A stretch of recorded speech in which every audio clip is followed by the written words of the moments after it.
I don't know why the president felt the need to tweet on this subject at all. You know, when you argue with a fool, you just prove there are two. They think that Democrats, like Congresswoman Ocasio-Cortez, have chosen to become... Senator John Kennedy just unleashed a political flamethrower on AOC and her far-left circle, and Washington instantly took notice. The Louisiana senator didn't hold back for even a second, accusing the Democratic Party's woke wing of openly despising the country they were elected to serve. His message couldn't be clearer. If America is so unbearable, no one's forcing you to stay. It was bold, unapologetic, and unmistakably Kennedy. Ocasio-Cortez, Congresswoman Tlaib, Congresswoman Presley, I think is her name. They call themselves the Squad. I consider them to be fools. They hate America. They think America was wicked in its origins. There's a reason Senator John Kennedy has gone into full verbal demolition mode against AOC and her allies. His words may sting, but the argument behind them hits hard. This group has built an entire political identity around tearing down America. AOC once suggested the country hates women, a strange claim from someone who rose to national power because of it. Ilhan Omar downplayed the tragedy of 9/11, and Ayanna Pressley openly calls for dismantling core American institutions. So, when Kennedy says they despise America, he's not exaggerating. He's just saying what others are too afraid to admit. But I don't like to see the president even dignify their point of view. Besides that, I think that the Squad, as they call themselves, they are destroying the Democratic Party. You know, when your opponent is screwing up, don't interrupt him. Let him go. I mean, just looking at this from a political standpoint, if I didn't know better, I would think the members of the... Once again, Kennedy puts his finger right on the problem. AOC's past statements and nonstop far-left theatrics played a major role in the Democratic Party's collapse last November. Her online outrage may earn applause on social media, but in the real world, it sends voters running. And despite the backlash, there's been zero self-reflection. Instead, this faction keeps doubling down, dragging the party further left, and pushing moderates straight out the door. Kennedy isn't attacking for sport. He's pointing out a political train wreck everyone else pretends not to see.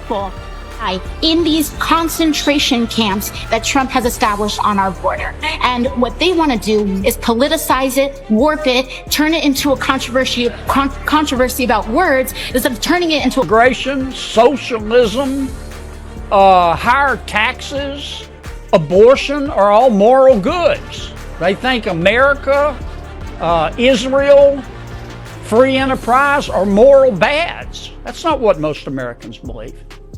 And that's kind of where I am on the subject. The president has explained his position.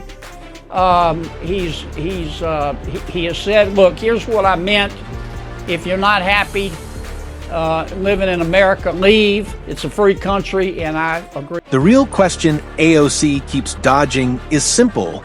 Why weren't legal immigration channels used? Americans deserve a straight answer, but instead they get accusations and moral lectures. Anyone who asks is branded heartless or xenophobic. Meanwhile, human trafficking at the border continues to explode, with cartels exploiting children and families every single day. The economy strains, national security weakens, and yet the response remains empty slogans instead of solutions. This isn't about compassion anymore. It's about common sense, and that's what's missing. You think of AOC running for president of the United States of America. Well, let me address first your question about dark woke. I think the Democrats are trying to appear more manly. Just a thought, but they may want to consider first getting rid of their man purses and their organic broccoli. Dark woke, light woke, mellow yellow woke, it's still woke. And AOC and her allies truly believe America is the villain in every story, then nothing's stopping them from leaving. They're free to test their utopian ideas elsewhere. In countries people are desperate to escape, where rights are limited and corruption runs the show. Or maybe they'd prefer a quiet life overseas, lecturing Americans from a distance about how broken this country is. The reality is simple. You can't claim to fight for justice while trashing the nation that gives you a global platform. And if you think the clash between Kennedy and AOC ends here, think again. but they think the other side's crazy. They think that Democrats, like Congresswoman Ocasio-Cortez, have chosen to become what my son would call utter nutters. I mean, you think about it, and think about what the Congresswoman stands for. If you're a Democrat in today's Democratic Party, you're not allowed to fire bad employees, to fire bad teachers. You're not allowed to cut wasteful spending. You're not allowed to deport illegal immigrants. You're not allowed to oppose MS-13. You're not allowed to like cops. You're not allowed to prosecute thieves who steal less than $900. Before torching AOC's presidential ambitions, Senator John Kennedy took aim at something even bigger: the Democratic Party's latest rebrand, dark woke. And in typical Kennedy fashion, he shredded it instantly. Call it woke, dark woke, or anything else, the ideology doesn't change. It still prioritizes outrage over logic, emotion over facts, and division over unity. Democrats think new packaging can hide the rot, but Kennedy saw straight through it. You can rename it all you want. Radical politics don't become reasonable just because the label changes. I don't think I'm being unfair. This is what Democrats and Congresswoman Ocasio-Cortez now believe. And a charitable interpretation for this kind of behavior does not exist. And the American people look at it and they just want it. In terms of the Congresswoman, look, I encourage her to run. I hope she does run. I understand. I listened to her speech. I understand her slogan's going to be "Change begins with a mustard seed,"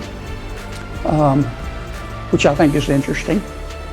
I guess if Governor Pritzker runs, his slogan will be, "You can have a tummy and still be yummy." I don't know.